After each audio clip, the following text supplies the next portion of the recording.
Well, looking back in high school for a career, I wanted to be a mechanic. BGE culture is amazing. I love it because the people I work with, people older than me, they help me out. They show me how to get the job done properly and safe at the same time. If you don't have the right group of people with you, it can make your life harder. I like it, and I'm not worried when I'm going to get my next paycheck. My father's a mechanic, and I looked up to him. I like working on cars. I started working with my father when I was real young, and then every summer I'd just be with him, fixing on cars, figuring out problems. I started with lawnmowers and dirt bikes, so I went to a trade school for it. I wound up here.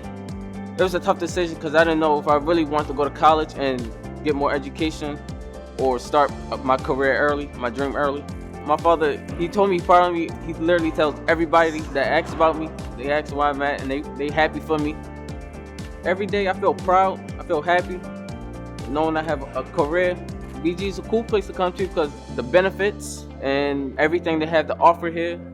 Advice I give other high school students, basically overcome your challenges, you gotta stay positive, have the right support. Just make sure you do what you're supposed to do, work hard, show up every day, take it serious, they take you far.